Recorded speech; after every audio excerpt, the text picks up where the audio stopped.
اسرائیل کی اپوزیشن جماعت نے یس آرتھیٹ کے زیر سربراہی حکومت کے قیام کے لیے 9,000 سے زیادہ ترامیم کی درخواست دائر کر دی ہے تاکہ حکومتی اتحاد کو نئی حکومت کے قیام سے روکا جا سکے۔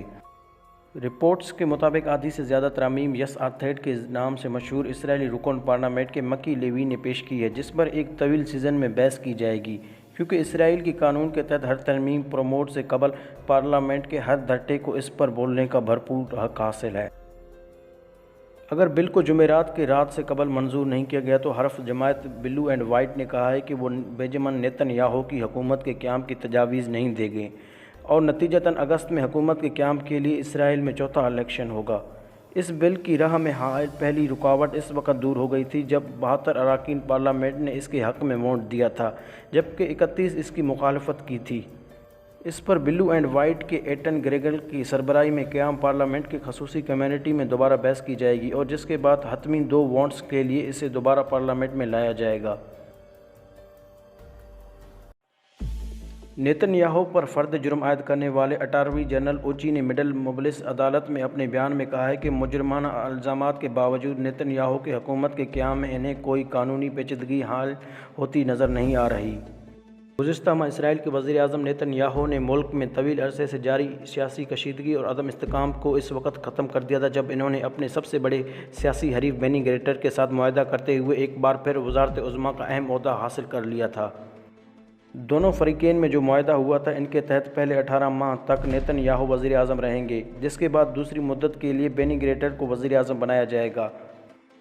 معاہدے کے تحت بینی گینٹس وزیر اعظم نہ بننے تک ملک کے وزیر دفاع کی خدمات سر انجام دیں گے، جبکہ ان کی سیاسی جماعت کو اہم ترین یعنی دفاع، خارجہ، داخلہ، کمیونیکیشن، تعلیم اور ثقافت جیسی وزارتیں بھی سونپی جائیں گی۔ معاہدے کے مطابق اگر آئندہ 18 ماہ سے قبل نیتن یاہو اپنی مرضی سے وزارت عظمیٰ چھوڑیں گے تو بینی گینٹس وزارت عظمیٰ کی ذمہ داریاں سنبھالیں گے، جبکہ نیتن یاہو دوسری مدت میں نائب وزیر اعظم کی ذمہ داریاں نبھائیں گے۔ ہفتے کو مظاہرین اس بات پر برہم تھے کہ کرپشن الزامات کے باوجود نیتن یاہو وزارت عظمیٰ کے منصب پر فائز رہیں گے اور نعرے بازی کہ ہمیں کرپٹ حکومت نہیں چاہیے۔ مذکورہ احتجاج کا انعقاد مینوٹ فار کوالٹی گورنمنٹ ان اسرائیل کی جانب سے کیا گیا تھا، جس نے عدالت میں بھی درخواست دائر کر رکھی تھی، جبکہ ان کے خلاف اسرائیل کے دیگر شہریوں نے بھی نیتن یاہو کے خلاف احتجاج کو جاری رکھا۔ گروپس نے عدالت میں دائر درخواست میں کہا ہے کہ نیتن یاہو سمیت کرپشن میں ملوث کسی بھی فرد کو حکومت کے قیام کا حق نہیں دیا جائے گا، جبکہ اتحادی معاہدے کے کچھ شائقین بھی غیر قانونی ہیں۔ اگر عدالت اس معاہدے کو ختم کر دیتا ہے تو اسرائیل میں 12 ماہ کے عرصے میں چوتھا الیکشن یقینی ہو جائے گا۔ خیال رہے کہ نیتن یاہو کے خلاف کرپشن اور عوام سے جھوٹ بولنے جیسے الزامات کے تحت دیگر کیسز بھی ذیل التوا ہیں اور ان پر اسرائیلی اٹارنی جنرل کی جانب سے کرپشن، دھوکے و عوام کو ٹھیس پہنچانے کے فرد جرم بھی عائد کی جا چکی ہے۔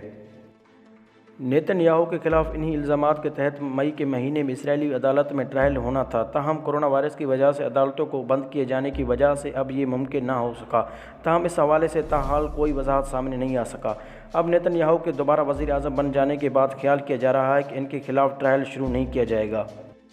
ناظرین، نیتن یاہو سن 2009 سے مسلسل اسرائیل کے وزیر اعظم بنتے آ رہے ہیں۔ اس عرصے کے دوران وہ 2 عام انتخابات میں جیت کے بعد وزیر اعظم بنے، جبکہ باقی وہ اسرائیلی قوانین کے تحت نگران وزیر اعظم بنے اور اب ایک بار پھر وہ سیاسی معاہدے کے تحت وزیر اعظم بنے ہیں۔ دوستو، سال 2009 سے قبل بھی سن 1996 کے انتخابات کے بعد بننے والے سیاسی اتحاد کے تحت نیتن یاہو وزیر اعظم بنے تھے۔ بنجامن نیتن یاہو دسمبر سن 2018 سے نگران وزیر اعظم کی خدمات سر انجام دے رہے تھے اور اسرائیلی قوانین کے مطابق جب تک منتخب وزیر اعظم عہدہ نہیں سنبھال لیتا تب تک سابق وزیر اعظم ہی وزارت عظمیٰ کی ذمہ داریاں سنبھال سکتا ہے۔ نیتن یاہو کے منتخب وزیر اعظم کی مدت دسمبر سن 2018 میں ختم ہو گئے تھے اور اسرائیل میں اپریل سن 2019 میں انتخابات کرائے گئے تھے، مگر انتخابات میں کسی بھی سیاسی جماعت نے واضح اکثریت حاصل نہ کی۔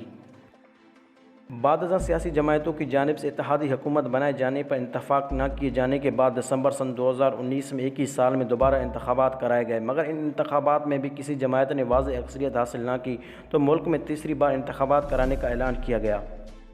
اور مارچ سن 2020 میں 1.5 سال کے دوران اسرائیل میں تیسری بار انتخابات کرائے گئے، مگر اس بار پھر کسی بھی سیاسی جماعت کو واضح اکثریت حاصل نہ ہو سکی اور پھر کورونا کی وبا آنے کی وجہ سے منتخب حکومت بنانے کا عمل تاخیر کا شکار ہو گیا۔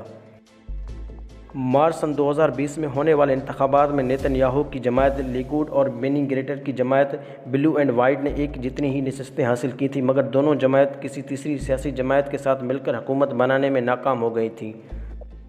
تمام سیاسی جماعتوں کی جانب سے ایک ماہ سے زیادہ وقت میں حکومت نہ بنائے جانے کے بعد اس بات کے امکانات پیدا ہو گئے تھے کہ اسرائیل میں چوتھی بار انتخابات کرائے جائیں گے، مگر صدر کی جانب سے چوتھی بار انتخابات کے اعلان سے قبل ہی سب سے بڑے سیاسی حریفوں یعنی نیتن یاہو اور بینی گریٹر نے اتحاد کر کے سب کو حیران کر دیا تھا۔